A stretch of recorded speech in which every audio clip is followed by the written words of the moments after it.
Nos encontramos en el Ministerio Público de la Acusación. Agradecemos como siempre la atención de los fiscales Menéndez y Florín. Buenos días, muy amables. Buenos días. Bueno, toda esta jornada de la semana pasada, la intensidad del juicio a Carlos Lucero y ayer también muy extenso los alegatos fundamentalmente de la Fiscalía. Bueno, comentarnos un poco, ya hemos estado brindando información, ustedes nos han estado brindando información sobre cómo se han ido desarrollando, bueno, los alegatos finales fundamentalmente, la expresión de parte de los fiscales. Bueno, como usted bien dice, ayer fue una jornada que en principio solamente comprendían los alegatos finales, el alegato de clausura, que se extendió porque, bueno, correspondía hacer un análisis y merituar todo lo producido durante la semana pasada, que como saben también fueron días intensos, desde horas de la mañana, 8:30 a 6 de la tarde, fueron los 3 días de producción probatoria. Y el día de ayer lo que se hizo fue, nos dividimos el trabajo con la doctora Florit. Ella inició lo que fue el alegato de cierre de la parte acusadora, con la descripción de todos los hechos que habían quedado probados en el debate. Después fue mi turno y lo que me tocó a mí hacer es subsumir básicamente cómo estos hechos que la doctora Florida había relatado en detalle que habían quedado probados comprendían a la calificación por la cual se lo acusó a Carlos Manuel el Perro Lucero por el crimen de Juan Marcos, ¿no? Juan Marcos Tito Correa. Nosotros volvimos a retirar nuestro pedido inicial en el alegato de apertura, esto es la de la condena de prisión perpetua para el acusado, y la defensa por su parte también se desplazó en una crítica detallada, diría, pormenorizada, de toda la prueba de cargo que se había producido, y solicitó la absolución del acusado, de su usuario defendido. En subsidio también negó las calificantes por las cuales esta parte acusó. Y bueno, ahora ya la decisión está en manos del tribunal. Se fijó fecha para el día 23 de octubre, dictado de la sentencia. No tenemos confirmado la hora, creo. No tenemos todavía confirmado el horario. Pero eso fue en resumen, bueno, desde mi punto de vista, no sé la doctora, si quiere agregar algo, lo que fue el día de ayer, que concluyó a las 2 de la tarde. Exactamente. Sí, no hay mucho más para agregar desde el punto de vista de que, bueno, hay que esperar ahora cuáles son los fundamentos que vayan a dar en la sentencia los jueces y más que nada, por supuesto, cuál es la decisión final entre las peticiones de las partes, absolución, condena, y en el caso de condena, si la pena va a ser por homicidio simple o por el contrario por las calificantes pedidas por la Fiscalía que admiten una pena única que es la de prisión perpetua. Hubo, la Fiscalía contaba con un informe importante de parte del forense, ya que la Fiscalía tenía entendido que existía la posibilidad de que, llamémosle así, ¿no?, el desmembramiento del cuerpo de Correa haya ocurrido mientras Correa estaba aún con vida. Que fue lo manifestado por el forense de cargo en este caso, y porque tengo entendido que también la defensa presentó un perito que contradijo totalmente esto, ¿no? Exacto. Sí, como usted bien dice, justamente el hecho de la sobrevida del señor Correa es lo que implica o hace que esta parte haya imputado, haya acusado a la calificante, concretamente el ensañamiento. Nosotros acusamos a Carlos Emanuel el Perro Lucero por el delito de homicidio calificado por alevosía y ensañamiento. Para la audiencia, y haciéndolo lo más breve posible, estos términos que son técnicos, la alevosía implica matar sobre seguro, matar a traición, matar sin dar la posibilidad a la víctima de defenderse, y el ensañamiento significa matar de un modo cruel, es decir, matar causando dolor. Se trata son circunstancias que van más allá del simple hecho doloso de quitar una vida. O sea, la persona no solo mata, sino mata de una forma especial que se considera mucho más grave que el simple hecho de matar. Por El eso, sufrimiento de la víctima. el sufrimiento de la víctima es el ensañamiento, es decir, yo quiero que se muera, pero antes de morir quiero que sufra. Y eso fue lo que nosotros acusamos, y por supuesto lo acusamos basado en evidencia científica, que fue el informe de autopsia y otra serie de medidas que se fueron solicitando en cuanto a la opinión médico-legal del forense, y esa fue la base epistémica, la base científica que llevó a esta parte a solicitar la pena que se le pide fundada en estos delitos calificados. La defensa, como usted bien señaló, presentó su propio experto, y su propio experto hizo su trabajo en el sentido de tratar de cuestionar los argumentos presentados por nosotros. Ahora, la decisión está en manos del tribunal. Nosotros hemos producido y hemos dado toda nuestra postura y nuestra pretensión. La defensa ha dado la suya. La decisión, como es propio del juicio, es de los jueces. Ya hablábamos la semana pasada, también la Fiscalía aportó un testigo experto que tiene que ver con un párroco, un cura, que explicó un poco lo que es la teoría de San la Muerte, lo que se había invocado Correa Lucero en este sentido, ¿no? Sí, efectivamente, el sacerdote vino a darle un marco de contextualización, un testigo experto, no del hecho, sino de las cosas que se estaban hablando en este juicio, que era la motivación de Lucero. Pero eso la doctora lo puede explicar un poco mejor sobre cómo vino el testimonio del padre Agüera a cerrar. Claro, porque casualmente lo que Agüera explicó en lujo de detalle, y para eso dio sobradas credenciales, es casualmente que en su experiencia, que ha tenido experiencia plástica, eclesiástica, teológica, muchas especialidades en estudios, pero también que había ido a distintos barrios donde había estado en contacto con mucha gente, muchos de ellos provenientes del ámbito delincuencial, inclusive mencionó que había estado en la cárcel de Las Flores y que había podido tener contacto con muchos seguidores de este culto.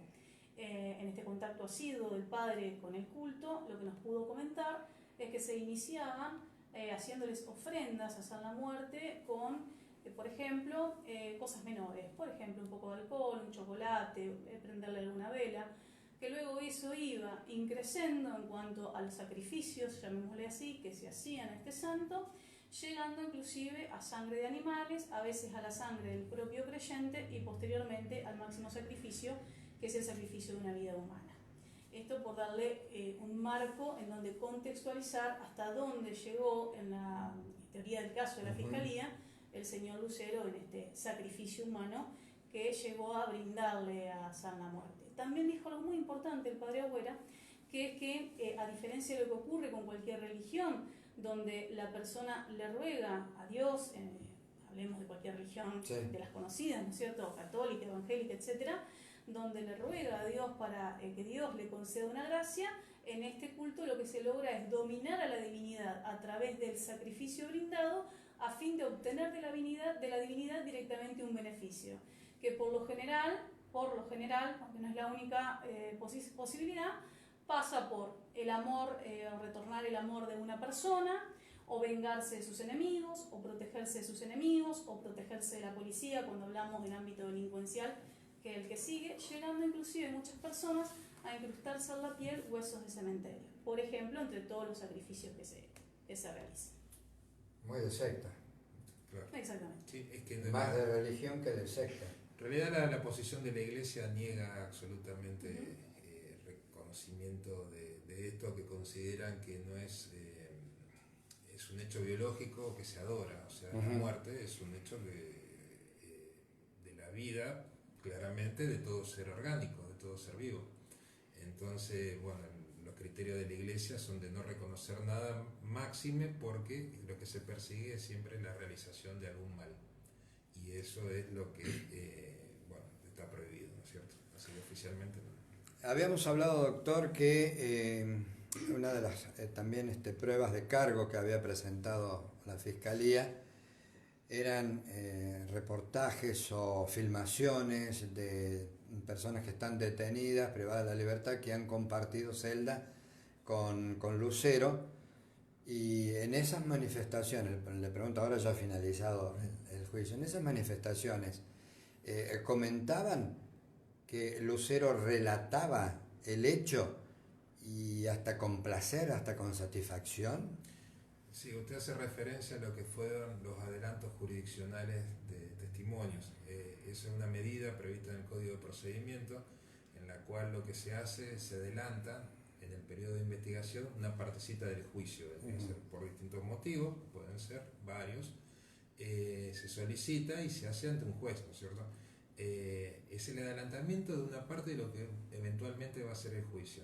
En este caso concreto se exhibieron dos declaraciones que correspondían a dos adelantos jurisdiccionales de prueba de dos testigos clave que contribuyeron al descubrimiento primero del cuerpo de Tito Correa, y por supuesto en estas declaraciones mencionaban de dónde habían obtenido la información. Esa información fue directamente de la fuente, que es Lucero. Y sí, claramente estas personas estaban aterrorizadas, dieron detalles de todo lo que el mismo autor del crimen les había relatado, y bueno, fue una prueba muy importante para esta parte fundamental, puesto que quedaba reflejado en cuanto a lo que son las reglas del testimonio. O sea, uno analiza el testimonio en base a una serie de factores: coherencia, espontaneidad, no contradicción, y eso es lo que permite sostener a los jueces, a los fiscales, a todos, si alguien en principio está diciendo la verdad, si ha faltado demasiado a la verdad, si contiene algo de realidad lo que está diciendo. En nuestra opinión, los testimonios a los que usted hizo referencia evidenciaban por sí mismos, tenían un contenido de validez propia, no solo del mismo testimonio, sino después lo que fue toda la corroboración de esos testimonios. Así que sí, se exhibieron, el del tribunal tuvo oportunidad de escucharlo como toda la sala, y son parte importante, muy importante, de la teoría del caso y la prueba. A Lucero se le hicieron pericias psiquiátricas y psicológicas para ver su estado de salud, porque motivar a hacer este crimen aberrante, bueno, conocer un poco la pericia, ¿no? Sí, en el año 2020 apenas, digamos, fue sindicado como autor de este hecho. De inmediato la Fiscalía pidió un análisis pericial forense sobre esta persona. Quien fue el encargado de realizarlo, casualmente fue el doctor Gustavo Mancini, y determinó que era una persona plenamente capaz, que distinguía el bien del mal y que era plenamente capaz de dirigir sus acciones y de comprender la criminalidad de sus actos. Así que sí. Tal vez la pregunta, o mejor dicho, la respuesta sea subjetiva de parte de ustedes, pero durante el transcurso del juicio y cada vez que ustedes presentaban pruebas de cargo, estas filmaciones, ¿cuál era la actitud de Lucero? Inamovible la describiría yo. No vi en ningún momento, no lo miraba, porque bueno, uno está concentrado en llevar adelante el debate, que como decíamos fue intenso, no equivocarse, tratar de traer... A ver, pero en ningún momento frente a una situación así, digamos, rompió en llanto, se quebró. Para nada, para nada, inamovible. Yo lo describo, no sé, la doctora si tiene otra. Sí. Fue muy correcto ante los jueces, y no vi ningún tipo de expresión. Quizás lo que pueden haber estado un poco más pendientes de eso y quizás le podrían dar más información son los policías que estuvieron custodiando, que ellos estaban mirándolo a él, ¿no es cierto? Y quizás le podrían decir las expresiones, pero yo en lo particular no declaró y fue correcto en su trato y no hubo ninguna situación de esa. Claro, porque muchas veces digo, a ver, una proyección, perdón, una proyección de alguien que está diciendo algo en contra, qué sé yo, por allí uno salta y dice, no, es mentira, está mintiendo, no es verdad, nada. No hubo nada de eso. No pasó. Pero ¿Y esto qué les dice a ustedes? Y se pueden traer muchas conclusiones. Yo tengo mi opinión, pero es muy personal. Además todavía no tenemos sentencia, no quiero decir nada que pueda llegar a interpretarse mal, pero sí, por supuesto que se puede hacer una lectura de esto también. El juez, el doctor Clavero, que fue el presidente del tribunal, en reiteradas oportunidades le preguntó si comprendía lo que iba sucediendo, si había entendido, si era su deseo hablar, le hizo saber los derechos que le asisten, no solo al inicio, sino durante todo el debate. El mismo día de ayer se le hizo saber antes de los alegatos y después de los alegatos, y bueno, la respuesta fue siempre la misma: entiendo y no voy a hablar. Exacto. Gracias como siempre. Gracias. Esperamos entonces Gracias a ustedes. para el lunes 23 Lunes 23. el fallo. Muy amables. Gracias. Muchas gracias. Muy amable. Bueno, los fiscales Mauro Menéndez y Rafaela Florid, que nos han recibido aquí en el Ministerio Público de la Acusación.